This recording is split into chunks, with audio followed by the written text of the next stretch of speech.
Graça, paz e alegria. A porção de hoje recomendada para a leitura da Bíblia em um ano no plano sequencial é a carta de Paulo aos Colossenses, os 4 capítulos. Pelo texto, parece que Paulo mesmo não tinha estado com aqueles irmãos ainda, mas ele ouviu da fé desses irmãos e por conta de um contato com Epáfras, e que teria também sido aquele que teria levado aos irmãos as recomendações de Paulo, possivelmente esta carta. Então, Paulo teve notícias a respeito dos irmãos colossenses e resolveu escrever uma carta preocupado em animar aqueles irmãos, fortalecer o entendimento da mensagem e deixar claro que nós devemos buscar a vontade do Senhor realmente. Mesmo que o mundo pareça ter mais destaque com as coisas que acontecem, as pessoas parecem ter o entendimento de que as coisas são boas e agradáveis, e parece que tem boa fama, parece que tem um destaque interessante no mundo, nós devemos deixar isso de lado, porque na verdade nós buscamos o destaque de Jesus, o destaque da revelação do Senhor. Nós aguardamos a volta do Senhor. Então, nós devemos deixar de lado qualquer destaque que o mundo tenha como agradável para buscar realmente a revelação do Senhor. A luta em oração, ela é declarada mais uma vez nesta carta, como em Efésios e em outros momentos, confirmando que a batalha espiritual é travada realmente e que em oração é que nós nos movemos espiritualmente nessa batalha. Não é apenas com os nossos argumentos ou com a nossa luta humana e essa coisa toda. Também podemos fazer essas coisas, mas não sem esperar pela atuação do Senhor. A verdadeira batalha que nós desenvolvemos, ela é espiritual. E ele também, então, dá um exemplo que confirma a forma de agir nessas situações. Ele mostra que a oração é o caminho, porque Paulo, inclusive, cita que esse é o seu exemplo. Ele dá testemunho do que ele faz, mostrando que nós precisamos, sim, do desenvolvimento da vida de oração na presença do Senhor. Que nem sempre será necessário também desenvolver de forma clara e bem explicada algum tema, fazer uma verdadeira explicação a respeito de um assunto, aprofundando para que haja um entendimento e um bom ensinamento.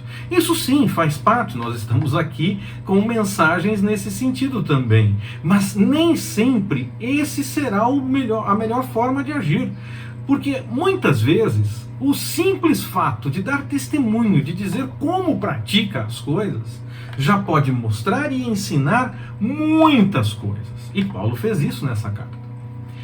A revelação da pessoa de Cristo fez Paulo dar algumas explicações ao longo desta carta.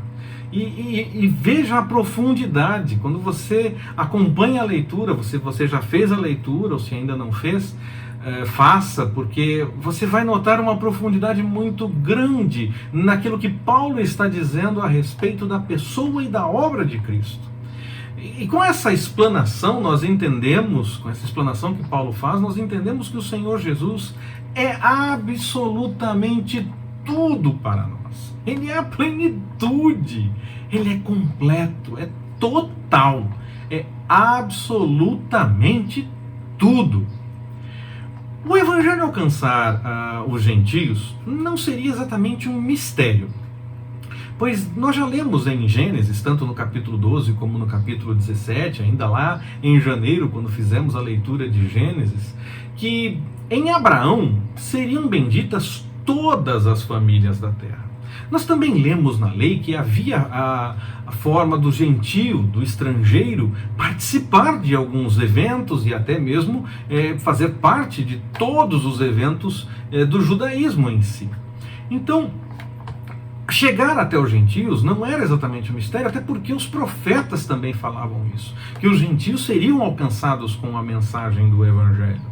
No caso, com a mensagem do Senhor. Ainda não era a ideia do evangelho que nós temos a partir do Novo Testamento, é claro. Mas a partir do nosso ponto de vista, nós podemos dizer assim, fazendo a interpretação e, claro, deixando registrado que quando os profetas falaram, não era com essa revelação nós é que conseguimos interpretar para além e chegamos ao Evangelho em si.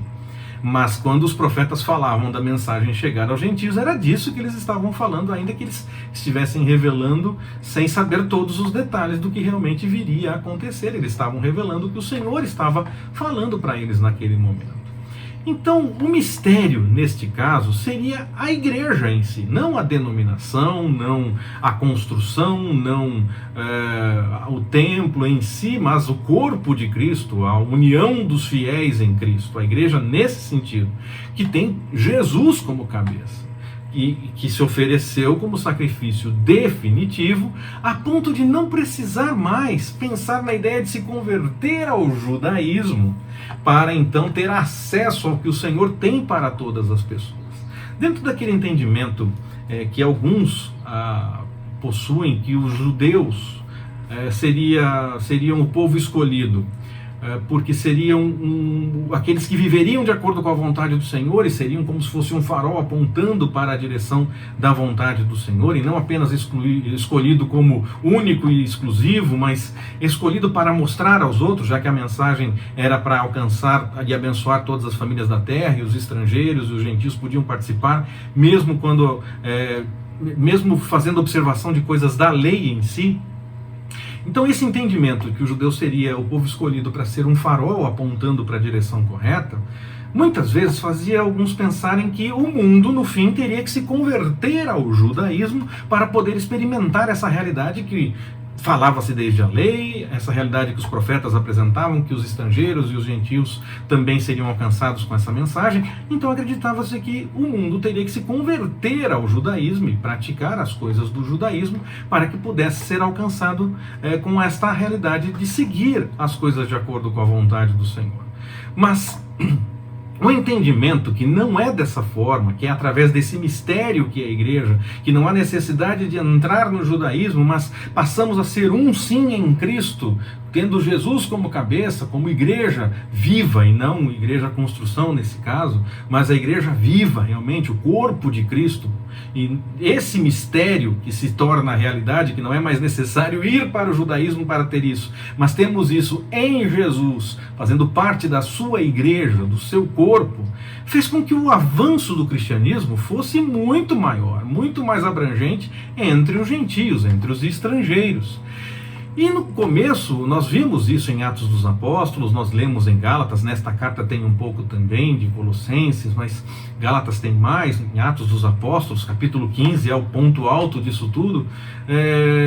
Nós vimos que no começo havia discussões sim, sobre os gentios se converterem ao judaísmo, entrando no rito da circuncisão, que seria o rito de entrada, a porta de entrada para o judaísmo, mas a partir dele havia outras tantas observâncias a serem seguidas. Senão, Atos dos Apóstolos não faria a recomendação de 4 itens, como recomenda lá, para os gentios seguirem mesmo convertidos, sem se preocuparem com toda a observação da lei. Bastava dizer, se fosse apenas a circuncisão, que era só não circuncidar. Quando eles disseram várias coisas que deveriam ser seguidas, 4 pontos, e disseram que não era necessário seguir todas as outras, então não era só a circuncisão era a porta de entrada.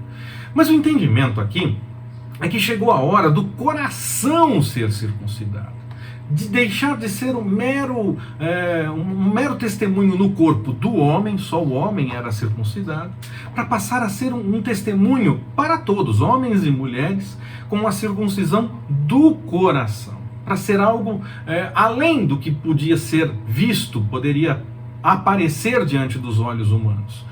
O testemunho brotaria disso, então haveria também o que aparecesse, mas não se faria apenas porque se entendeu que aquilo é certo, se faria porque havia um compromisso com o Senhor. O testemunho parte de um coração compromissado com o Senhor e não de alguém que entendeu que deve seguir aqueles ritos. A aparência apenas pode enganar, mas a sinceridade de fato, aquela que brota do coração transformado pelo Senhor, essa não pode enganar, essa é natural, acontece naturalmente, de acordo com a vontade do Senhor. É o Espírito que nos motiva a seguirmos nessa direção. Então, da mesma forma que ao falar da circuncisão, eu entendo que Paulo está dando uma cutucada nesses que são da circuncisão, nos judeus que ainda entendiam que era necessário seguir os ritos do judaísmo, mesmo estando entre os gentios, deixando claro que mais importante que a mera circuncisão aparente, era mais importante a circuncisão do coração. Eu entendo que quando Paulo fala do batismo de Cristo aqui nesse texto, ele pode também estar dando uma cutucadinha. Uma coisa era o batismo de João, que os cristãos praticavam e praticam até hoje, aquele que dá testemunho de um coração que se converteu ao Senhor e é lavado nas águas do batismo. Esse era o batismo de João. João batizava com água, diz o Evangelho, mas Jesus batizaria com o Espírito. O batismo de Cristo é com o Espírito. Então Paulo não está falando do batismo com água aqui. Ele está falando do batismo de Cristo. Ele está falando do batismo com o Espírito. Quando Paulo fala sobre ser sepultado com Cristo e ressurgir, muitas vezes as pessoas entendem sim que essa forma, essa ilustração que Paulo apresenta, está definindo que a forma de batismo única e exclusiva é a forma por imersão. Nós já conversamos sobre isso em outras mensagens, falei algumas mensagens desta sequência sobre essa questão do batismo. Eu vou retomar rapidamente apenas porque alguém pode chegar a partir desta mensagem e até mesmo para ajudar a recordar aqueles que já acompanharam isso. Eu entendo sim que a forma de batismo por imersão é a que torna mais bonito o testemunho dessa realidade. É a que realmente parece fazer um toque maior no coração. É um testemunho muito mais bonito. É sim a forma mais bonita. Mas eu não entendo que ela seja a única. E nem posso dizer que Paulo entendia isso. Primeiro porque Paulo fala tanto em ser sepultado com Cristo e ressuscitar com Ele, como fala sobre ser pregado na cruz. Por que Paulo estaria falando da literalidade de afundar na água e voltar no caso do batismo, e no caso de ser pregado na cruz é mero exemplo? Eu entendo que ele está falando de exemplo em todas as situações. Segundo, porque eu entendo que Paulo está falando quando ele fala de batismo de Cristo, ele está falando do batismo com o Espírito Santo. Não se joga fora o batismo nas águas, não se joga fora esse batismo que dá testemunho de conversão, esse batismo que vem desde João, mas nós buscamos o batismo com o Espírito. Mais importante é o batismo com o Espírito. A família de Cornélio foram batizados primeiro no Espírito, para depois receberem as águas do batismo. Então, não é mais importante o batismo com água. Não é. O mais importante é o batismo com o Espírito. Mas nós não abandonamos o batismo na água, porque ele se torna um testemunho do que nós temos no nosso coração, do que o Senhor fez no nosso coração. Mas Paulo, quando fala de batismo de Cristo, ele está falando do batismo com o Espírito, e não do batismo de João, que é o batismo com água.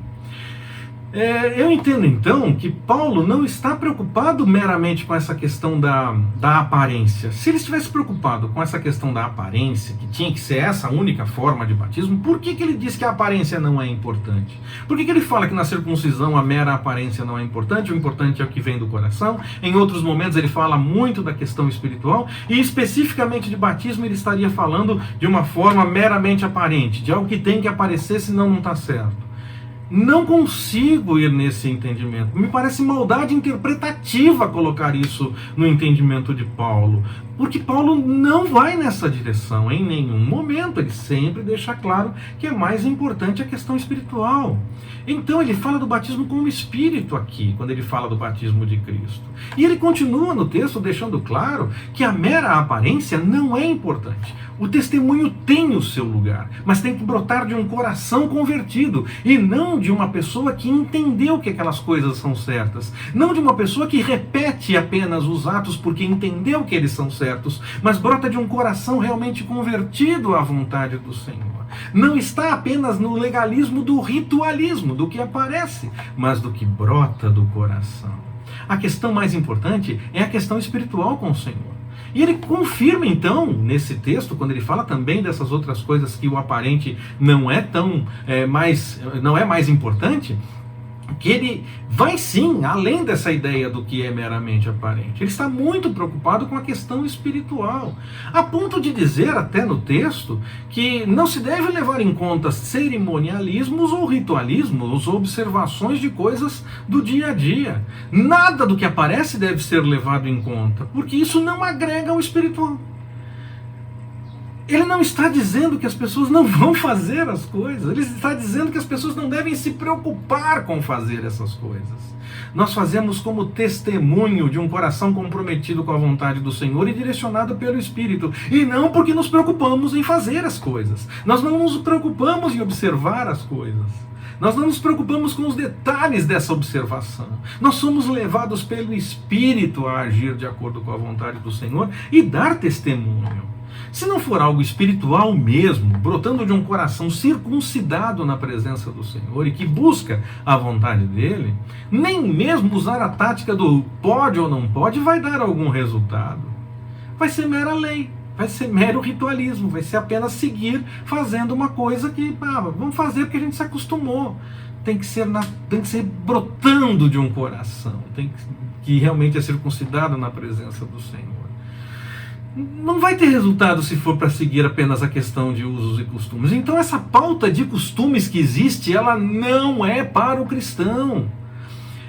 Nós pensamos nas coisas lá do alto. Nós pregamos para que que as pessoas entendam que o Espírito Santo deve ter primazia no tocar os corações, convencendo do pecado, da justiça e do juízo. Nós não fazemos isso por mera lei ou por mera explicação do que nós entendemos, ou apenas por repetir ações. Isso brota de um coração transformado pelo Espírito Santo. A mudança, a conversão deve ser suficiente para que nós façamos as coisas como quer o Senhor. E não tem regrinha que nos aproxime disso, não tem lei que nos aproxime disso, senão nós estaríamos ainda na lei mosaica. Não tem.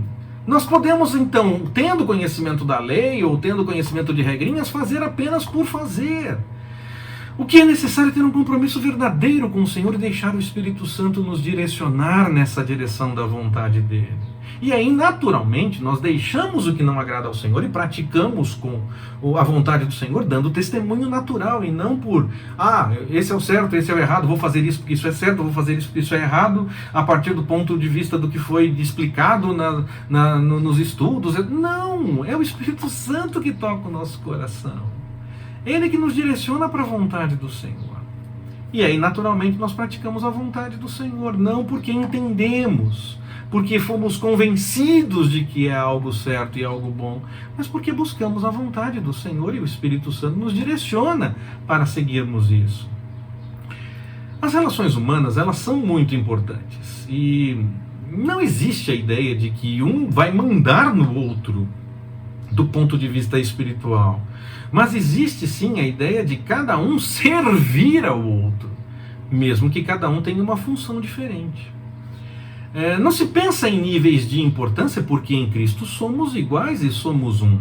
É como exatamente no exemplo do corpo, onde cada membro tem uma função diferente, mas está unido para que o corpo todo tenha o seu sucesso, o seu encaminhamento e sinta as coisas em ordem, tendo todo o corpo a sua função, cada um com a sua função, a mão sendo mão, o pé sendo pé, a boca sendo boca e assim por diante.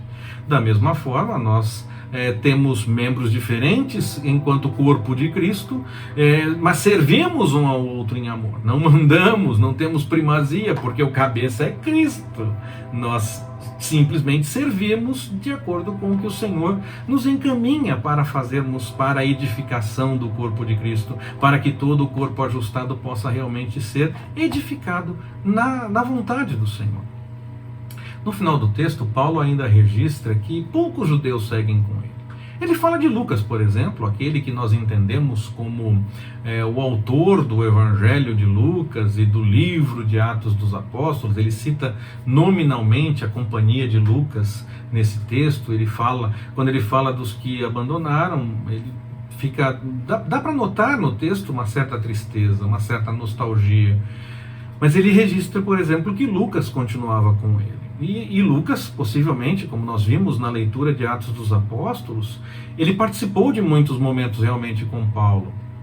Nós lemos em Atos dos Apóstolos que em muitos momentos ele cita em terceira pessoa, como que pesquisando realmente, como ele disse que pesquisou, principalmente no caso do Evangelho, ele citando em terceira pessoa as coisas que ele teve notícia, mas em muitos momentos ele fala em primeira pessoa, transformando Atos dos Apóstolos num diário de viagem de um missionário, porque Lucas teria participado desses momentos junto com Paulo. Então há muitas histórias de companheirismo entre eles. E eu estou citando Lucas aqui como exemplo exatamente para dizer que o companheirismo e o apoio entre os irmãos, ele é realmente importante. O companheirismo é importante, o apoio mútuo é extremamente importante. E nós precisamos ter esse exemplo, no caso de Lucas, para com Paulo, e levar isso em conta para praticarmos sim o apoio uns para com os outros, nos ajudarmos realmente como irmãos. Que o Senhor nos abençoe. Forte abraço, até mais, permitindo o Senhor.